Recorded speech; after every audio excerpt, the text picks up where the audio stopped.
Lansing, Michigan, no longer a sanctuary city. The city council rescinded the status only a week after voting for it. The reversal comes after businesses worried the status would draw unwelcome attention to the city. Well, a mere week ago, we interviewed the mayor of Lansing, Michigan, Virgil Bernero, regarding his city making itself a sanctuary city.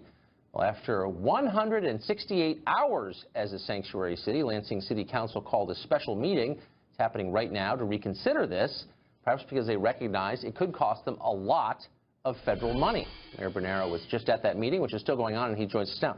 Mr. Mayor, thanks a lot for coming on. So last time we talked, you explained that you were going to make Lansing basically heaven on earth. I'm maybe overstating a little bit, but just like a great American city by letting a lot more people come there illegally and work for really low wages. It seems like your city council didn't agree. Why didn't they see the brilliance of your plan?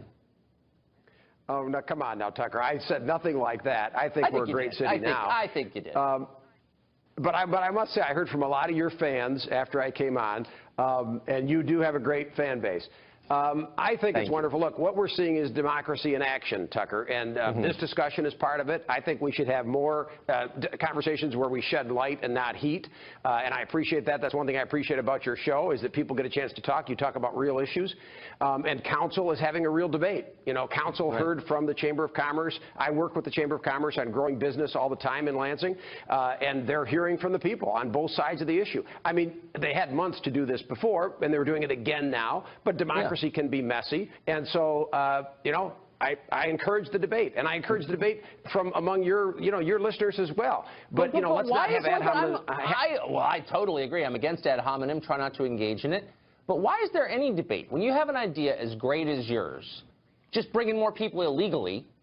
Why would anyone object to that? Like, what are the arguments against that? Tucker, with all due respect, and I know you're bona fides, you know, you're well-educated in journalism.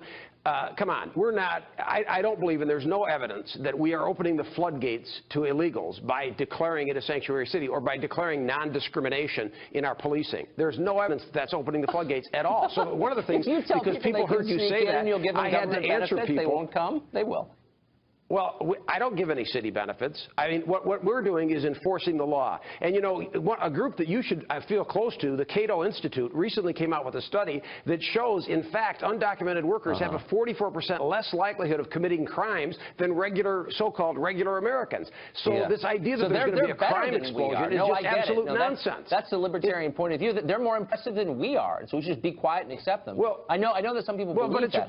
But let me ask you this question. But it's research, and our policing shows that. I mean, they're not a problem. We police. The other thing about our last... Wait, I'm not trying to cut you off, Tucker, but I do want to talk about... Wait, no, hold on. I can't let you do that. Well, I do want to talk about the policing. I'm sure you want to talk about a lot of things, but I just want to back up to what you said, which is that, yes, they are actually more impressive than we are. Okay, that's a point of view. Let me ask you, has it occurred to you... I never said they were more impressive. I said they commit fewer crimes. They're better people than we are. I get it. But what if you passed a law protecting the rights of actual citizens of Lansing, saying, hey, you have a right, for example, not to be the victim of a crime committed by someone here illegally, or a law looking out for the people who are here legally, who are born here, who didn't sneak in. Do you think the city council would be opposing you on that? I doubt it. Mr. Carlson, with all due respect, we do this every day. The brave men and women of our police force every day go out and enforce the law equally. They do not profile. They do not discriminate. If you're breaking the law, you're going to be arrested in Lansing, Michigan. You know, we are going to hold, and especially, of course, we triage, so serious crimes are dealt with first. We are a pretty safe city. You know, I'm proud of the efforts that our police department has made. And the new statistics we haven't even announced yet, but the FBI crime statistics show that we've got another year of progress. So, you know, look, crime is always an issue for every city. I'm not attacking Lansing. I just don't understand. It's a really simple thing.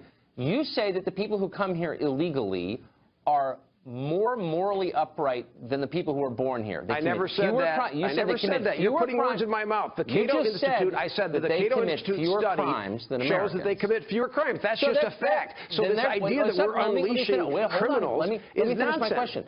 So if they're so great, and the Cato Institute study you referred to, I guess, proves that they're better than we are, then why wouldn't your citizens be so excited to have more illegal aliens in their city? Why is it even being debated? Well, why don't they recognize how great these people are? Some are excited about the sanctuary city and some aren't. This is democracy. But I wanted to ask you this last time. I looked at the tape. Why aren't they excited? Your president, our President Trump, said he wanted to get rid of the bad hombres. And I said this to some of the people on my Facebook that answered, that angrily came on. Look, the president said he wanted to get rid of the bad ones, the criminals, the rapists he was talking about. But now it seems like they want to go after every single undocumented worker. And no president has tried to do that. I understand President Obama deported some people. I'm not saying nobody should be deported, but this idea that we're going to deport 10 or 11 million people, folks that are here building a better life, I can't go along with that. And I can't allow my police force to be distracted to do immigration enforcement on behalf of federal government. And you guys love local control. What happened to local control? Right, okay, I get it. Let me just ask you this. Who should be deported? And if you're not alerting federal authorities to the presence of illegal aliens in your community, how can they be deported?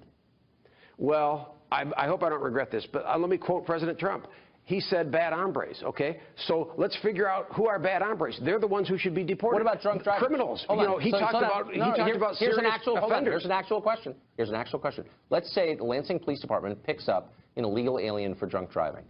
That's a bad thing, right? In New York City, that person is not reported to the feds, because their policy is to protect people here who are here illegally before American citizens. Is that your policy too? Would you report a drunk driver here illegally to the feds? That's a good question that I don't have the absolute answer to. I would think certainly on a second offense they would. I'm just not sure. I'm honestly not sure. Well, why not? Why aren't you sure? You're the mayor. I mean, what's your position on that? Why would you not deport someone who's driving drunk? Are you serious? I work with the police chief and the city attorney. I'm not a lawyer myself, but I did issue the executive order. You're the mayor, and I'm not sure that a first offense drunk driving would that we would move for deportation for that. Why?